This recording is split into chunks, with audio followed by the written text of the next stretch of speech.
All right, welcome in, guys. I want to start off with the sponsors here. Big thanks going out to the law office of Joseph I. Marchant, focusing on real estate closings and probate matters with 20 years of experience. For services, contact Joey at 478-374-1505.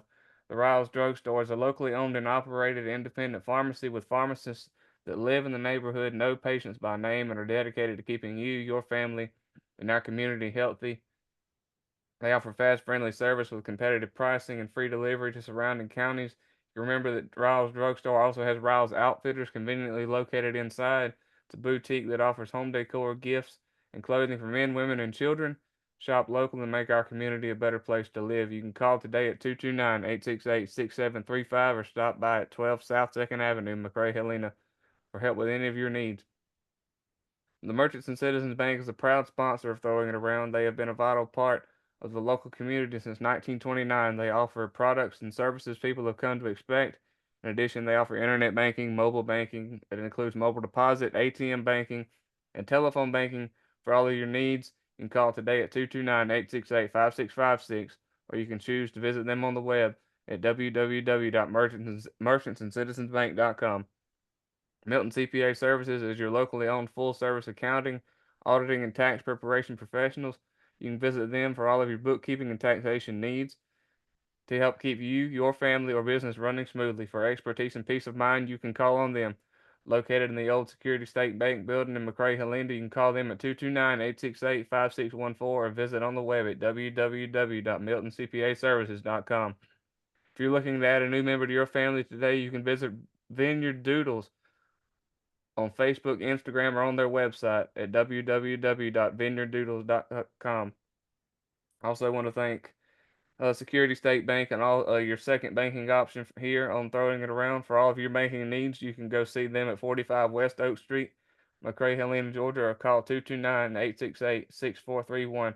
Lastly, I want to thank Triple Threat DJs LLC. You can call Dion Clemens at 229-318-9398 to get yourself an estimate for a prom, party, or any other big gathering you've got planned. So, guys, now I want to welcome you into episode 45 of Throwing It Around. I'm your host, Jacob Harrell, and we've got a good one for you today. For those who have been following along with my softball interviews, I mean, you've seen me in one way or the other talk to multiple Middle Georgia players, and I'm going to welcome in somebody who's close to the action, as but I'll probably say a tad bit more closer to the action than I am. For those of y'all that know Summer Lawrence, I'm here sitting down with Mr. Nigel Lawrence, and we're going to talk a little bit about some football today. So enough of this chit chat. Let's welcome in Nigel. Nigel, first I want to thank you for sitting down with me. I'll start off like we do with every episode, kind of a short little intro about who you are for those that may not know you. Okay. Appreciate you for having me. Uh, Nigel Lawrence, uh, really an all-around athlete. Just grew up playing sports. Sports is kind of a lifestyle when you grow up in the area that I grew up. So, former athlete turned coach, pretty much sums it up, short and sweet. I got you. Hey, I mean, and I've told people before, short and sweet is how I like it in the beginning because if I've got all the information that I think I do, we will hit specifics later on. Yeah. So, and I've already mentioned in my posts and people that I've talked to trying to hype this episode up, you're the third person that I've talked to that hails from Smiths Station, Alabama. And for those that don't know, it's not that far over the Georgia Alabama border. So I want to start off by asking about that place over there. Tell me about that, about how it is growing up over there. Is it a great place? I mean, and what's like the sports culture over there? Being I am so sports centric on this podcast. It is a great place. I mean, it's a very small town. We have one street light. Everybody really knows of everybody. So it's kind of like a town that you, I mean, like when I describe it to other people, it's kind of like a Friday Night Lights town, like a movie town. So especially football season, the town shuts down, and the only lights that are really on in the city is the stadium, and everybody's there. Um, and that's usually how it is, and kind of the same with the other sports. When you have big games, rival games, everybody's in town, everybody's there watching those games. So that's the thing to do on those dates. Okay, I got you. It sounds a lot like here too. I want to say people jump into sports at different points in their lives. I mean, so when exactly did you jump into that? I've been playing football and baseball since I was 4. So I've been playing sports for about 23 years. 23. Yeah. Okay. All right. And I'll say this. I mean, this is a point of view that we'll cover in a tad bit more detail once we get to the bottom half of this episode, being that you are coaching also as well. I want to say, okay, I lost my place there for a second. This is a point that we'll cover in more details, but for you, uh, do you see an advantage of athletes being multi-sport athletes? I mean, did they have an advantage over people that hone in on one sport, being you are now have jumped into the coaching arena? Um, that's a good question. I wouldn't say it's an advantage because I mean it depends on who's playing the sport. Right. If you can take something that you learn from one sport and apply it to another sport, then yeah, you can kind of use it as an advantage. Or it may be an advantage just to play that one sport year round, so you can just try to master that sport. It just really depends Mhm. on who's playing what. But um, me personally, I used it as an advantage. Catching interceptions and catching punts is kind of like the same as catching the fly ball in the outfield. Mhm. And I mean, hand-eye coordination helps you with different things, but it's an advantage if you use it as an advantage. That's all I can say Right. about that. Right, and which the people that I've also asked that question in the past, I prefaced with saying that there really isn't a wrong answer to this question. It's more of Yeah, an opinionated question. I mean, so really there is no right or wrong answer. I of course I touched on maybe you think about for somebody that might play soccer and football. I mean, you think about going up and down a soccer field for 90 minutes. You got to have some knockout endurance like yeah, with playing baseball and football, you think about hand-eye coordination, just overall quickness of the feet. I mean, those skills translate over. Not all the skills for one sport may not translate over, but a good majority of them will. yeah. I agree. So I would say for you growing up, are you mainly a football and baseball guy? Because I heard you mention that. Yeah, football and baseball. I played basketball for maybe 2 years, but a little bit too much running for me. Okay, I got you. Okay, so I'd say so. The viewpoint of that hasn't really changed much since you've gone into the coaching arena. So I mean, it's just basically like what you just said. It's an advantage if you choose to use it as one. Yeah, Okay, basically. okay, I got you. So so growing up, I'll go ahead and transition or fast forward into the high school area here. Growing up, did you have any experience of make getting interest from colleges to go play college football somewhere, or did you just go to college to study and come out on the other end just with a degree? No, I was heavily recruited in high Okay. school. Um, I was uh, ranked a 3-star athlete by 24/7 coming Mhm. out of high school. So I had multiple options to go to college. Chose to go to college at the University of South Alabama. And being able to play 2 sports in college was a big deal for me. So that kind of played a Okay. big, heavy role into which college I was going to go to. Okay, I got you. I got you. So, I mean, narrowing down those options on your list, I mean, so I w- I would assume that not everybody gave you that option. Nah, I didn't. Okay. Not everybody So, did. I mean, this is a follow-up question. I mean, how many of that entire list of schools that were after you gave you that option? I probably had I had around probably 20 plus offers. Mhm. It was maybe four four schools that allowed me to play both sports.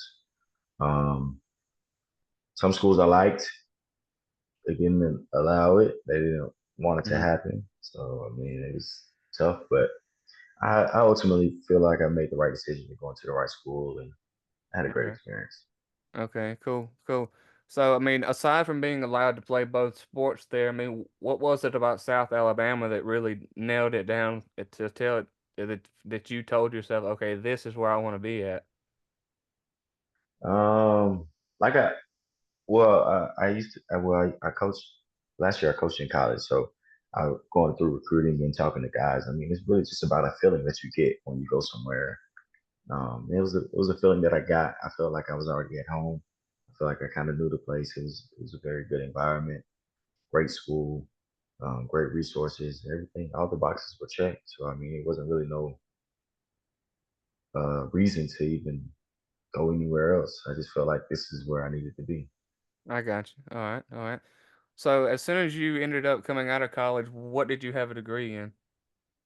Sports management. Sports management. Okay, I got you. Did you have any plans on using that outside of football? Aside from, I mean, outside of football, outside of coaching, did you have any other ideas about where you may want to use that? Yeah, sports management is a very broad degree. So So I I've mean, you heard. can yeah on either end of the sports spectrum, whether it's you're dealing directly with athletes or you're dealing directly with the business side of sports. Mhm. So yeah, I would like to get into it. It's just so more so about filling it out and finding the correct avenue, and trying to do it in the proper way. I got you. Okay. Um, once you were nearing the end of your college career, did you have one thing we'll touch on in the following question? I mean, did you have your eyes set on the NFL in any way? Because there's other ways to get to an NFL, get on an NFL roster aside from getting drafted. You've the biggest example that I can think of. If you look at Kurt Warner, for example, grocery bagger and then turned to Super Bowl winning quarterback. Did you have any ideas of how to did you have any aspirations of playing in the NFL? Yeah, of course. Man. Mhm. Everybody who plays the game of football should have aspirations of going to the NFL. In my opinion, that's how I was as a teammate. That's kind of how I am as a coach. Like if you don't want to play at the highest level, you're really taking the biggest risk for no reason at all, unless you want to go to college and get a free education, which is a good reason as well. But there's a lot of things that come with this sport. But yeah, of course, you want to go to the NFL. You have dreams and aspirations, and you work hard for the things that you want. So, but everybody doesn't have a Cinderella story. Everybody All right. doesn't have those Yeah. stories that work out in the end. But True. um, I wouldn't change it. I got you. But you did end up playing professional football down another avenue here, and that would be over in Germany. So, Yeah. so kind of break that down for us here about what led you to go down that street and to go play football overseas. So when you get to college and you get to a certain point and your career is over and you have your senior year back and you do your pro day and go through everything and training, that is a real grind. It's like a job itself. So you go through that process, excuse me, and you have the pro day and you wait, you go through the draft process. After the draft, invitations to camps and things that such, and then you go through other leagues like arena football or other. There's a multitude of leagues all over the world that play American football. And I went through that process. I went through going to teams and trying out and doing this and that, and it just comes to a point where you just kind of want to just play football and enjoy football, Hmm. and not the political business side of it and all the other boxes that you have to check. But got to it, and it was an opportunity to play actual American football outdoors, and that's kind of what I wanted to do. I didn't want to play indoors, and I didn't want to play something that wasn't 11 on 11 true football for me. That's kind of what my skill set and what I see the game, how I see the game. It was best for me to do that, and I had the opportunity to go to Germany and continue to play that in the German football league. Okay, cool, cool. And will very briefly break down your time over there in Germany. About you've actually been with three separate teams. If I have Yeah, correct me if I'm wrong here. So, I've got January to August of 2021 with the uh Rostock Griffins. yeah, and you've got the New Yorker Lions and the Dusseldorf Panthers, or is it Panther? Because when I Yeah, looked it up, it was just Panther. yeah, this would have Panther. Okay, I got a little confused whenever I looked that up. I was like, there shouldn't be an S on the end of this. Uh, but the one question, so very briefly, kind of break that down for us, and as a follow up to that, I mean, could you explain the overlap in the dates between the New Yorker Lions and the Dusseldorf Panther? Because I mean, were you playing with 2 teams at one time? Or was there a No, certain time in so that date where you got maybe released or stepped away from one? nah, it was different years. So I actually initially went in 2020. I went in 2020 pre-COVID. Then COVID hit, and I was with the Roughside Griffins that year as well. And Mhm. then COVID hit, and then everything was kind of shut down. So we since we got flew back home. Then I returned and re-signed to the same team the year, just 2021. And then after that season, the next year, which was 2022, I was in Dusseldorf.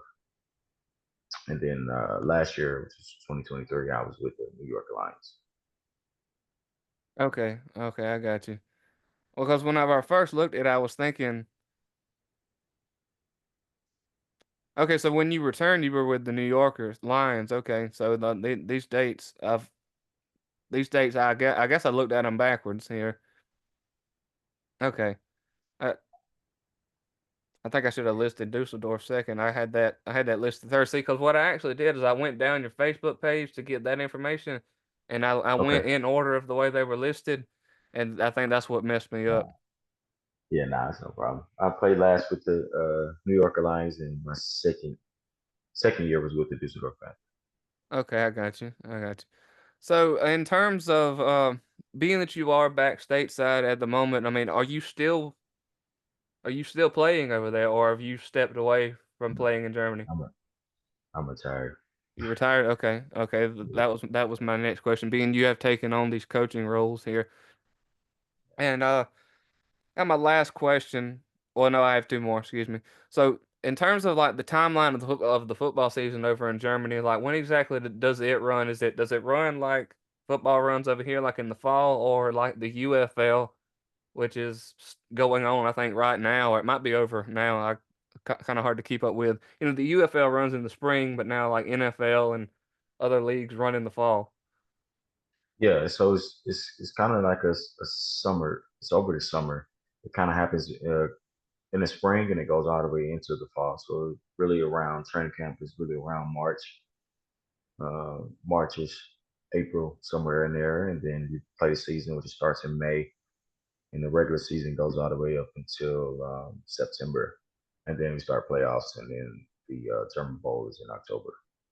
Okay, I got you. Okay, I think one thing I've neglected to ask is about position. Or like, you, what is your position out there on the football field, or when you played? I'll say. I play safety. Play I was safety. a safety majority of my life. That's really what I played. But I could play multiple positions. So I played multiple positions in college and at professional level. So I play safety, nickel, and corner. Okay. Okay, I got you. And since this episode is so football centric, like many professional players today are looking to top the person, or depending on the amount of people, the people above them, and to become like the highest paid player at their position. So I'll make this kind of a two-part question. One's opinionated and one is factual. I mean, so like the pay scale over there in Germany, what was it like? And then your opinion on the issue of like what's going on over here. You see every time somebody signs a new contract over here, it's more money, more money, more money. Um, so I mean, if it's just like a regular job, you want to get rewarded, you want promotions. Everybody wants to get paid more money. Mm-hmm. At the end of the day, and it is a very very brutal sport, so you want to be compensated pretty well. And I'm all for getting paid to play. So at the end of the day, without the players, it really doesn't mean anything. But the pay scale in Germany is well. Like it's just like a regular job. Mm-hmm. It's not.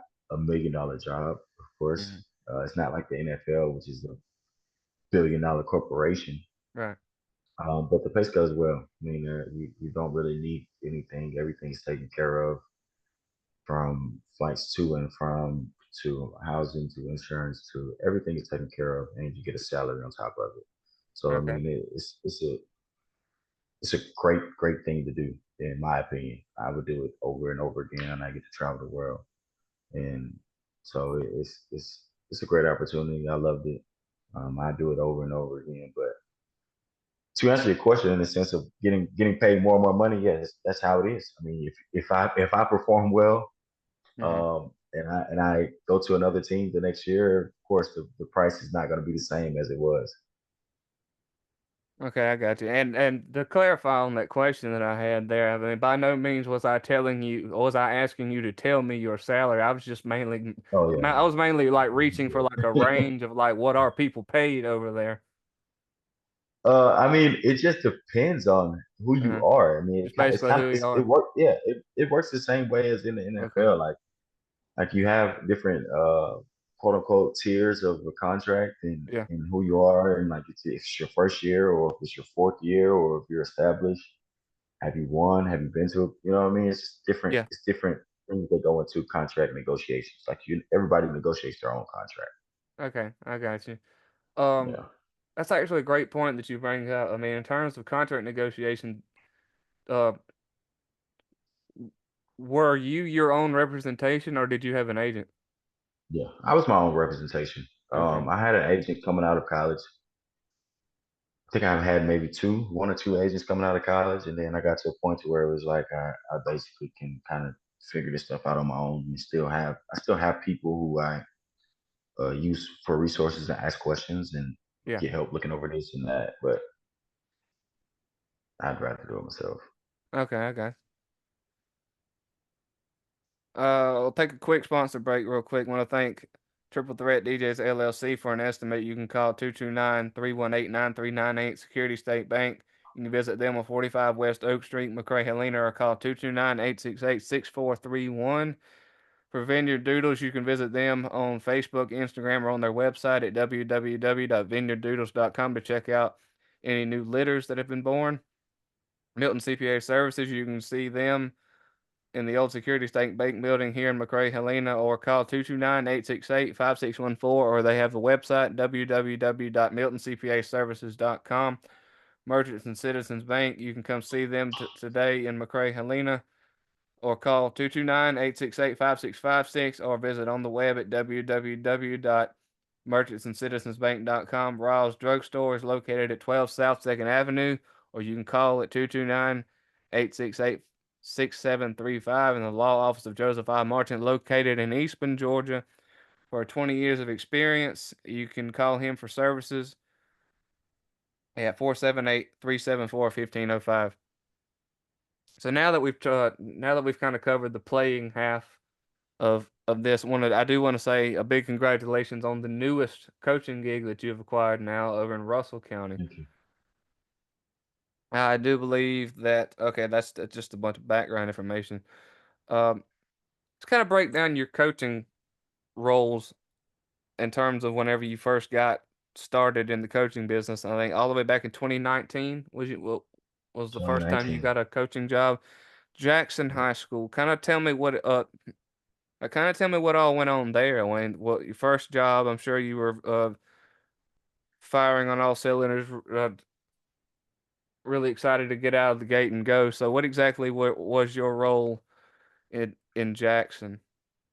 So 2019, I graduated college, and like I Hmm. was telling you prior, Yeah, in 2019 is when I had my pro day, and I was working out, and I was still trying to get onto a professional roster in some form or facet.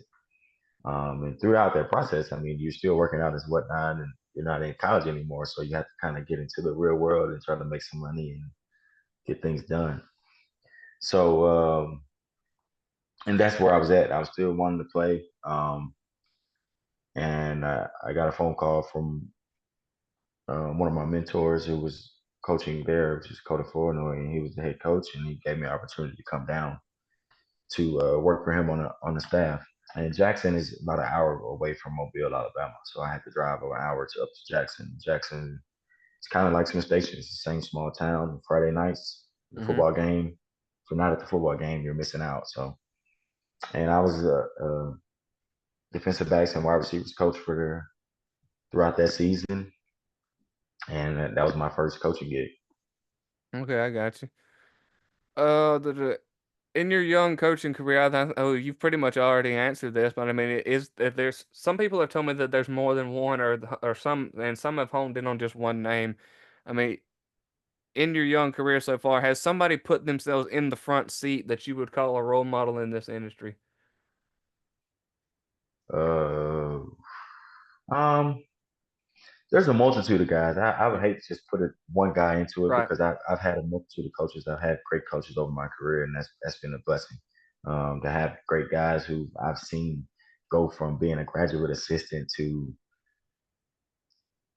being a top Power Five schools, and it's crazy that this guy was a GA for my position when I was in college, and now he's literally a coordinator, or you know what I Mhm. mean, Yeah, at certain levels. So it's kind of inspiring to see those stories. But I look up to a lot of people. Just kind of pick things that they do and how they do it, and just watching, just observing. That's the biggest thing. I got you. It's fair. That's fair. You've actually let's see, we got 2019 at Jackson, 2020 you were at Russell High School, so you've made your way back around. So, Yep. so you were at Russell in 2020. So first time around, what were you doing there? My first time around, I was just I would think I was working with just the safeties, Uh-huh. or I mean, pretty much the same thing. I just wasn't a coordinator. I was working with the back end, with the DBs. I was working with the DBs there, and that was my second job. And up until up until maybe last year, it was kind of only me taking jobs that would allow me to continue to go play, Mhm. uh, Okay. in in the summer. So I was really just there for the fall. I wasn't really there for springtime as much. But guys would still give me the opportunity to coach, come in and coach and go play. It was awesome. I got you. And 2021 to 2024, you've listed as a defensive coordinator, defensive backs coach, associate head coach at Point University, which is Yeah, within the SSAC. And that was, as we mentioned right there at the very beginning, your sister Summer at Middle Georgia also sits within the SSAC. So I know uh, that was your first college gig. yeah. So what was that like? Coaching in college it was fun. It was different going from high school to college, and then now I'm going back down to high school. So, but college is a whole different ball game. I mean, Hmm. it's a little more business. You get a little more time with guys, and I mean, they're there to play football at the end of the day and get an education. But it's just straight football. It's not really worrying about school on the coach's end of it. It's just football all day, watching film, game planning. But it's fun. It's a great gig, in my opinion. Being a college coach is a tough job, though. It's a tough Oh, for job. sure. And then, of course, with your playing experience in college, and now you got the chance to go coach in college. I heard a friend of mine make this example whenever he went to college to go play football. He said it here at the school that I attend, at the high school I attended, I was one of the big dogs, if not the big dog. And now, once I've transitioned into college, now I'm here competing with other big dogs, and it just made it that much more harder. Where basically in high school you made it look easy, now it ain't so easy. Yeah, that is very, very true. Hmm. You go from being a big fish in a small pond to a small fish in a big pond. Yeah, small fish in a big pond. Yeah. Kinda got Yeah, knocked down. I mean, there's so many different descriptions you could put to it, being you're basically back down on the bottom of the totem pole, work your way up to the head man on campus. I yeah, mean, there's different things you can put with it. I'll say this return to Russell is listed as your fourth stop on the coaching train. So, what's been some lessons that you've learned up to this point in time that you either can or have implemented into your coaching strategy? Hmm, good question. Some lessons. Mhm.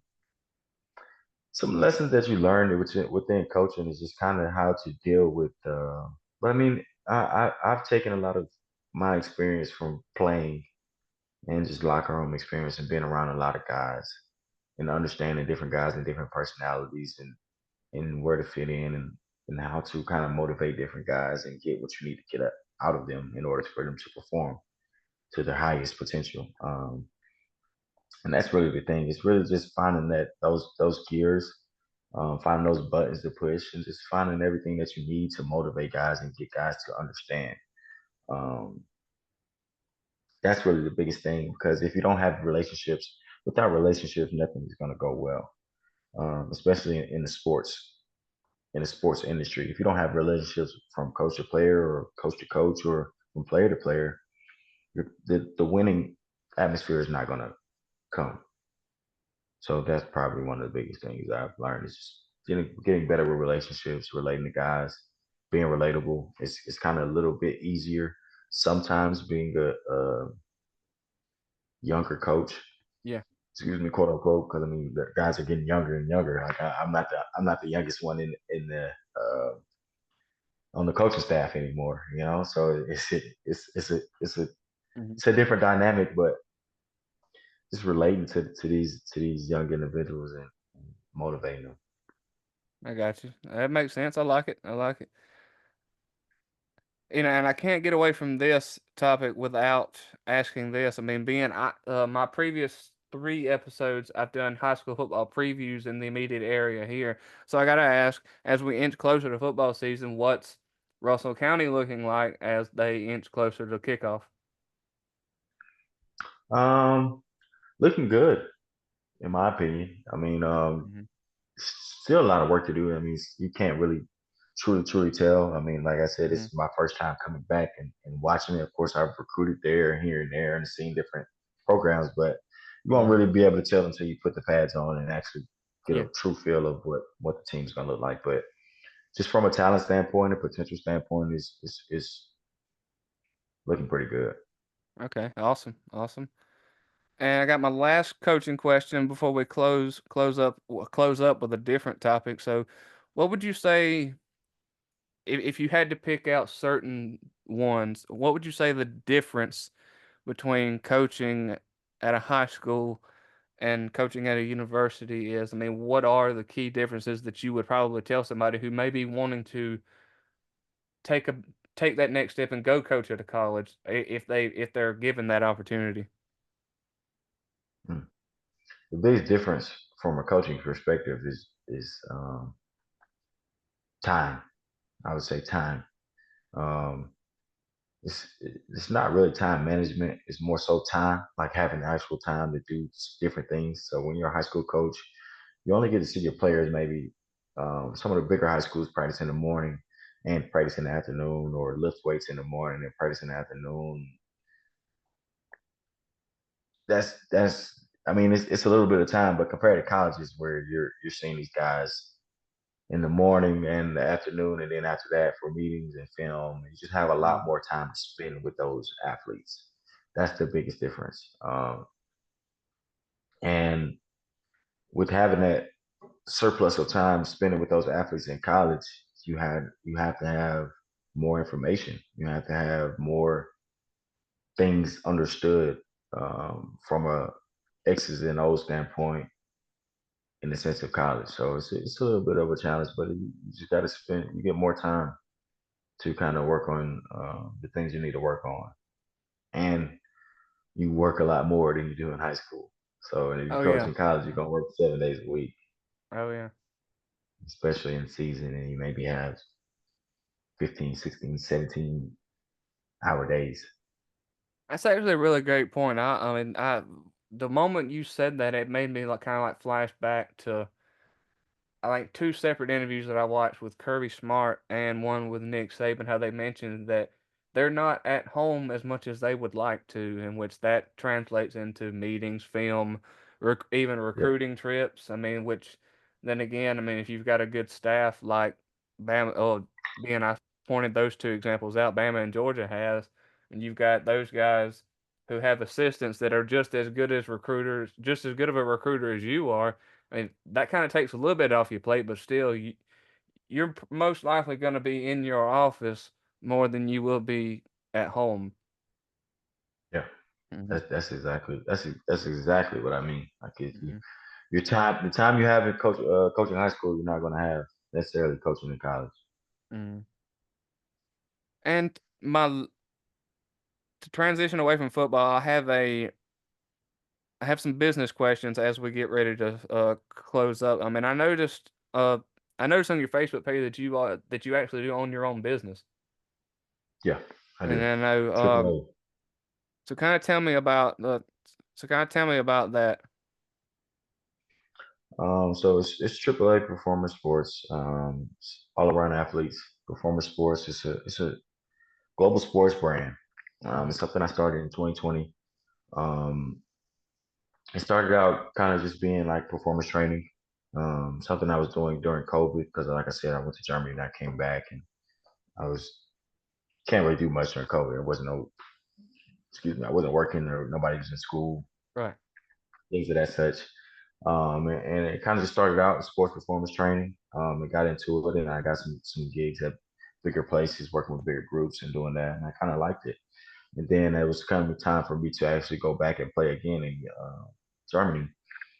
And once I got to Germany, I kind of seen a market, and so that's kind of where the light bulb turned on, and what I went to school for, which is sports management. Mhm, And so it kind of goes hand in hand, and that's really what I wanted to do. And so it was just an opportunity for me to brand myself as well as my brand in another target market, which was Europe.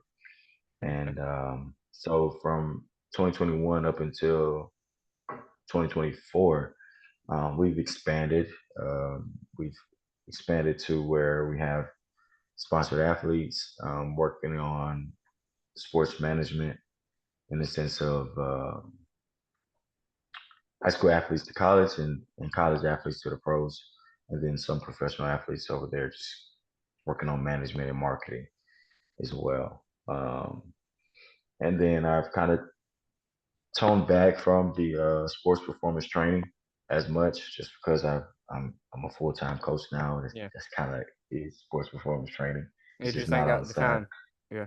Yeah, and a little bit, and so I've just been more geared towards sponsoring athletes, and so we've had six athletes in the past 2 years that have played professional football all over the world, from Mexico to um, the Arena Football Leagues to the ELF to the German Football League.